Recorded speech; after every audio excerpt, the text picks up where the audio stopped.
guys, welcome back to World Mechanics. Thank you guys for watching and subscribing to the channel. If you guys have a Jeep Cherokee, Jeep Compass or Jeep Renegade guys, and you have the 2.4 multi-air engine and you're trying guys to locate your PCV valve, stay with us. We will explain where the PCV valve is located and we'll show you how to replace it. In addition, you'll be able to find the link to the new PCV valve guys in the description of the video below, so check it out if you need to buy one.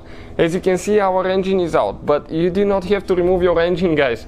We removed it because we'll be taking the engine completely apart. We'll have at least 100 videos on that engine and at least guys 200 videos on every car we get at the shop, because our mission is to save you guys as much money as we can. So please subscribe to the channel and like the video if it was helpful. Let's start on it now and show you what needs to be done.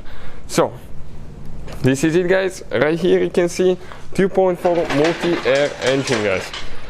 Now with the engine guys in the vehicle, when you open the hood you will face the engine that way. Okay, this is the front part of the engine. So you're going to go ahead and remove that cover. This is your engine cover here. So you remove it just like that guys. There is 4 bushings. Okay, 1, 2, 3, 4 bushings that you need to pull where it attaches to these points right here. 1, 2, 3, 4 over there. Now looking at it guys, this is your intake. Okay, intake, this is your throttle body, this is your valve cover. Okay, right here underneath, all that is valve cover, ignition coils. Okay, and if you come guys this way, you're going to notice right here we have one hose. Okay, that hose, if you follow it, it goes to the intake manifold. What the PCV valve does, it takes the vapors, oil vapors to the intake manifold guys. So you can see guys, this is your PCV valve. Okay, right there. So go ahead, remove that hose now, pull it out. Perfect.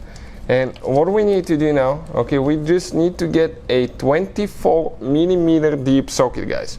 I believe it was 24. All the tools and parts that we use guys, you'll be able to find the links in the description of the video below for your convenience, so please check it out. Now we got that thing in and we're going to go ahead and remove it. You need to go guys counterclockwise, okay, to get it loose. Counterclockwise. Perfect. It's not very tight because it's plastic, so don't expect it to be super tight.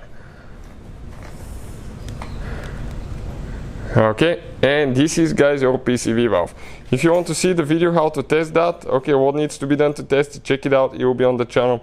Hopefully guys the video will be helpful to any of you doing that repair. Please guys leave a comment if you have any questions, just let us know, we'll try our best to make a video for your problem. Thank you for watching guys, please subscribe to the channel, check out the rest of the videos in the playlist so guys you can save yourself some money. Thank you for watching and see you next time.